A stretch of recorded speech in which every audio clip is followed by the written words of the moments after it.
24/7 के digital platform पर मैं हूं आपके साथ पूजा शर्मा। लगभग 3000 बीएड शिक्षकों को उनकी नौकरियों से निकाल दिया गया है।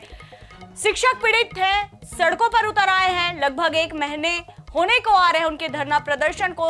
इस दौरान जो शिक्षक हैं उन्होंने तमाम तरह के हथकंडे अपनाए ताकि वो अपनी जो बात है वो सरकार तक पहुंचा सके।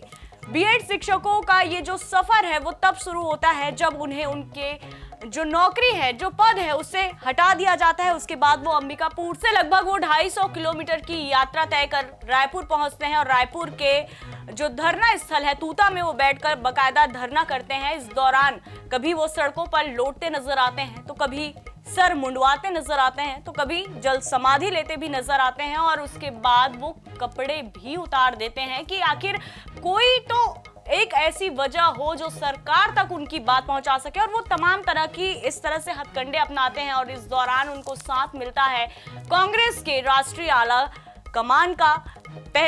सबसे पहले मल्लिकार्जुन खड़गे जो हैं वो इनके समर्थन में बात करते हैं और भाजपा सरकार पर जमकर निशाना साधते हैं और साथ ही साथ मोदी सरकार पर भी वो सवाल उठाते हैं। उसके बाद केंद्रीय राष्ट्रीय महासचिव प्रियंका गांधी भी बीएड शिक्षकों के समर्थन में आती हैं और वो भी बीजेपी पर जमकर निशाना साधती है और अब ये मामला दिनों दिन और ज्यादा तूल पकड़ता जा रहा है। बता दें कि जो बीएड शिक्षक है वो 3 दिवसीय महाधरना प्रदर्शन कर रहे हैं और उनके इस धरना में उन्हें साथ मिलता है पीसीसी चीफ दीपक बैज का और पूर्व अभनपुर के विधायक धनेंद्र साहू का। वो भी धरना स्थल पर जाते हैं और उनसे बातचीत करते हैं, उनकी मांगों को समझने की कोशिश करते हैं और साथ ही साथ उन्हें आश्वासन भी दिलाते हैं और ये भी कहते हैं कि जब तक उनकी मांगे पूरी नहीं हो जाती कांग्रेस उनके साथ है।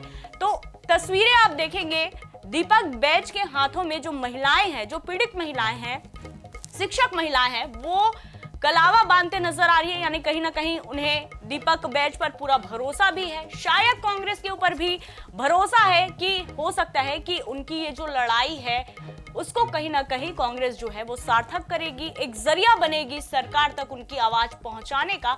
तो ये तमाम तरह के जो नजारे हैं वो निकलकर सामने आ रहे हैं। कहते हैं डूबते को तिनके का सहारा, और कुछ इसी तरह वो सहारे के रूप में जो कांग्रेस के अध्यक्ष हैं, पीसीसी चीफ जो है वो उनके पास पहुंचते हैं और उन्हें आश्वासन देते हैं।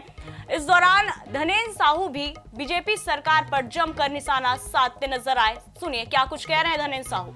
निश्चित तौर पर यह कहने में कतई संकोच नहीं कि आज सिर्फ यहाँ प्रदेश की भाजपा सरकार और केंद्र की भाजपा सरकार का हमारे इस देश के युवकों के प्रति जो बर्बरतापूर्ण व्यवहार है, जो निर्दयतापूर्ण व्यवहार है, उसी के परिणाम है कि आज देश भर के आज हमारे जिन्हें हम लोग बहुत सम्मान से गुरुजन कहते हैं, आज जो गुरुजनों के साथ में यह काफी बड़ा अन्याय आज हो रहा है सरकार के द्वारा, हमारे छत्तीसगढ़ में भी और पूरे देश में भी।